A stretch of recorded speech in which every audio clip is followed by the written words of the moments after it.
Wow, it's windy out today. It's really blustering. Hello everyone, welcome to Moto Mengy. That crosswind is something else. One of the downfalls of wearing an open face helmet, I guess. Where a full face would block all that wind. Don't allow a motovlogger to talk while he's riding. Have you ever opened up YouTube and had the YouTube homepage recommend you odd videos that you wonder, you know, why is YouTube recommending this to me? But then you watch them, you're like, well, that's pretty relevant actually. Well, it happened to me recently. I opened up YouTube and it recommended me a 9-year-old video by another motovlogger named Yummy R6. Now, I remember Yummy R6. I used to watch him years and years ago, but I haven't watched him lately for a long time now because he kind of moved away from motovlogging and more into like a YouTube lifestyle video channel. He does videos on cars and still riding once in a while, but doing all kind of other stuff too. It's, you know, he's one of those old motovloggers that gravitated out of motovlogging into other genres of YouTube because, well, let's face it, motovlogging is a small niche on YouTube. What was interesting with the topic of his video from 2014 was the state of motovlogging in 2014. And it was super fascinating because he's like going on about how motovlogging is blowing up, how it's getting big, how all these motovloggers are, you know, their channels are becoming huge now and they're making good money and they'll soon be making Minecraft money and gaming money and financing, you know, YouTube finance money and stuff like that. And I'll post little snippets of his video here throughout while I'm talking, but I'll go over the points of the video while I'm talking. You can tell the motovlogging community is just getting freaking huge. So I think that's really cool.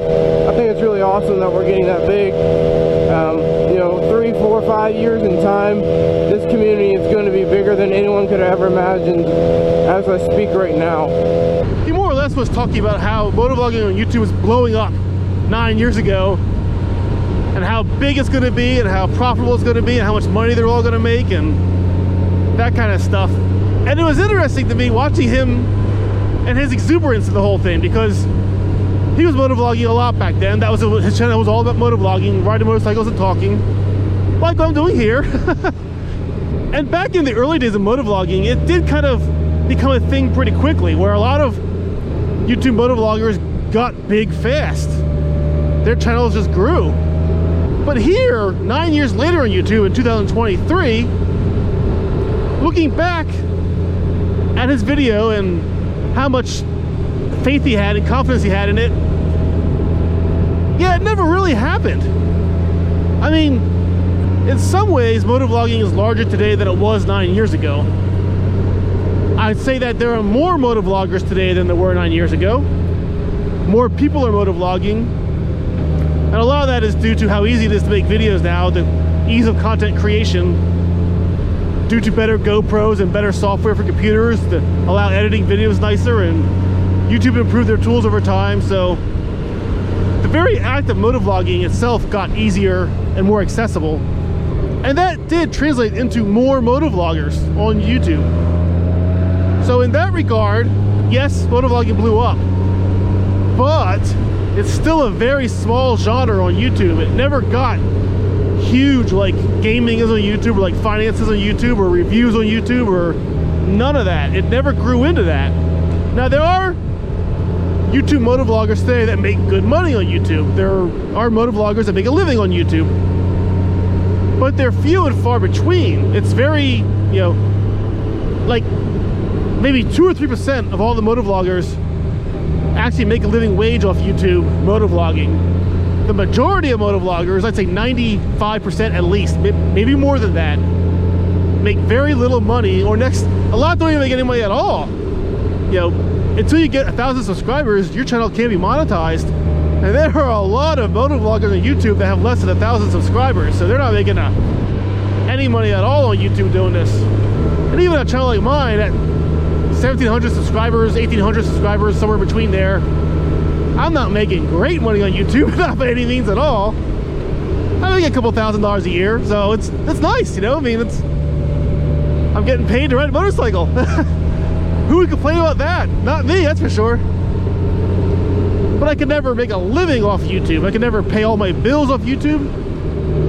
It's, you know, my channel is not big enough. Moto Mengy is too small. Now, there are channels that do. There are large motovloggers on YouTube. They exist. There's just a small percentage. The group of large motovloggers that make lots of money on YouTube never grew like Yummy R6 was talking about. It never happened. It never came to fruition. Now, you think in a 9-year period, motovlogging might have gotten bigger and more profitable as a money-earning segment on YouTube, but I have my theories as to why that didn't happen.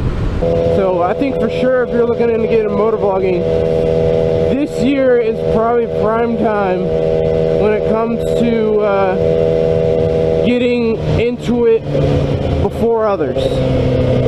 Because in the next couple of years, like I said, it's gonna blow up. I'm telling you guys, it's gonna blow up.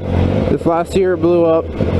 It's just gonna blow up even more this year, and if you wait like 2 or 3 more years, it's gonna start blowing up immensely. I know back in those days, 9 years ago, YouTube was growing. People were making big money on YouTube. There was a lot of excitement about it. They were all looking forward to what YouTube would become. But you have to look at motovlogging itself to get the answer as to why it didn't get big. And when it comes to motovlogging, riding motorcycles while filming yourself and talking about riding motorcycles and that kind of thing, you know, you need motovlogging is for the motorcycle riding community. Motovlogging is geared towards motorcycle riders. So by the very nature of motovlogging, you're limited by the amount of motorcycle riders watching YouTube videos regularly. And that right there is the limiting factor. That's why motovlogging never got huge. That's why it probably never will get huge. As motorcycle riding as a thing, it doesn't grow very much year over year. It's not a fast growing segment in the world. And because of that, relatively, motovlogging on YouTube will also stay small. That's also why the largest motovloggers do lots of bike reviews and mod reviews and motorcycle paraphernalia and gear reviews, because reviews get more attention than just motorcycle riding, than just motovlogging straightforward, than just straightforward motovlogging. And the reason for that is because a lot of people use YouTube as a search engine. They use YouTube to find information on things they're looking to buy or learn about, that kind of thing. So naturally, videos teaching or, you know, educating, giving information and data, those kind of videos do better overall anyway. So motorcycle videos about reviews and item reviews and stuff, they just do better as the nature of product reviews. It's not that it's motorcycle specific, it's that it's product, well, how do I say this?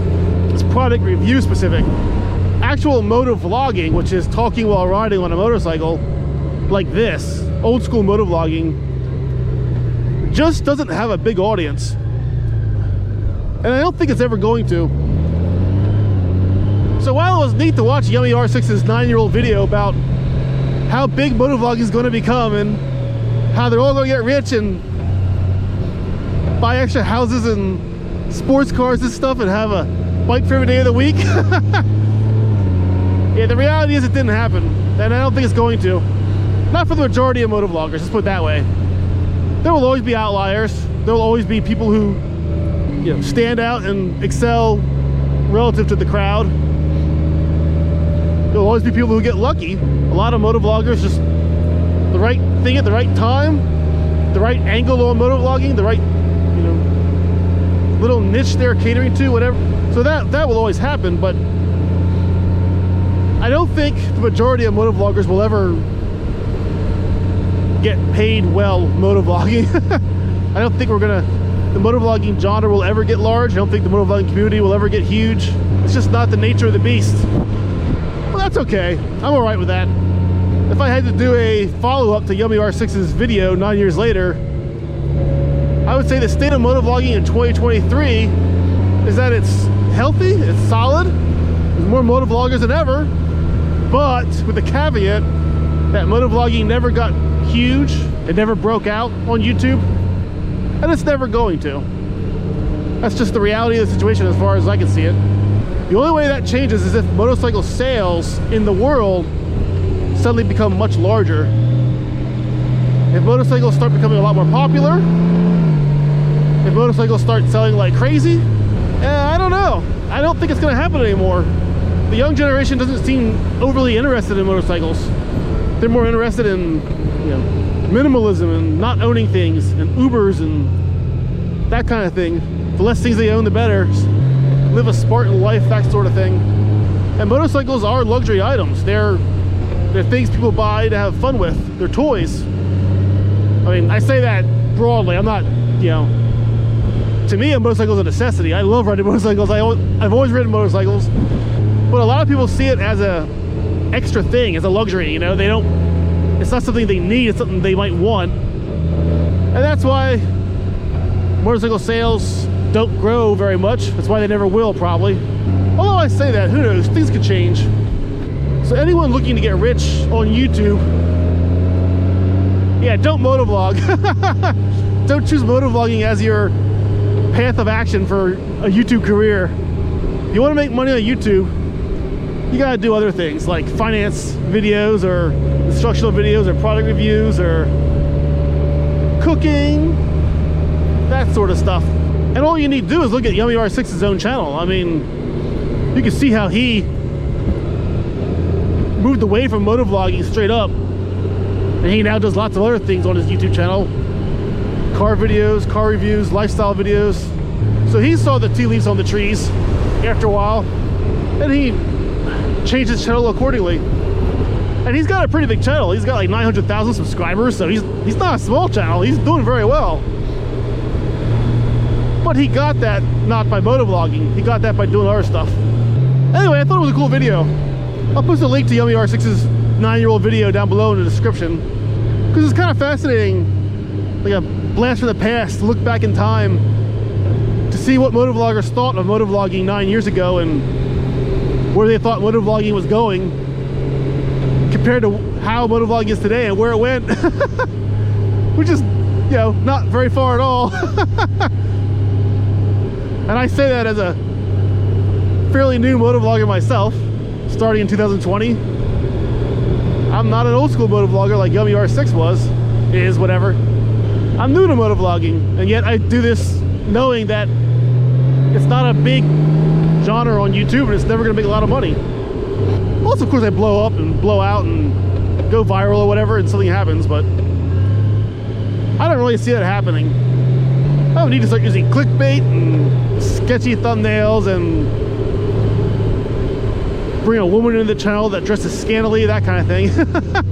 I need to do those kind of things to start growing Moto Mengy into a large channel. And I'm not going to do that.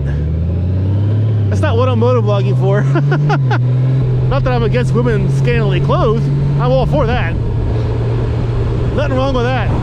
I don't think Deer's going to agree to that, though. I'll have to ask her just to see what her response is, but I'm pretty sure it's a no. I'm pretty sure it's a definite no. Still, there's a chance, I guess. Right, Deer?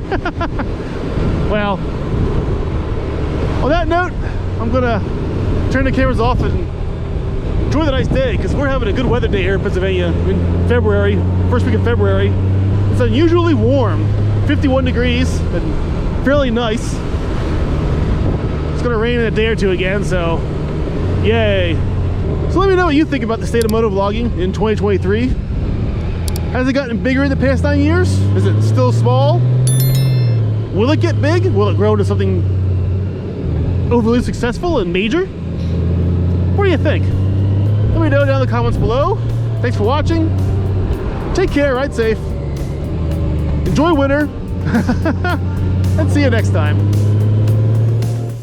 Said, the good thing for you motovloggers I can't start for the next couple years is that there's going to be so much community and so many people in the community that getting subs won't be as hard as it is let's say Jake, who started 2 years ago, when Jake and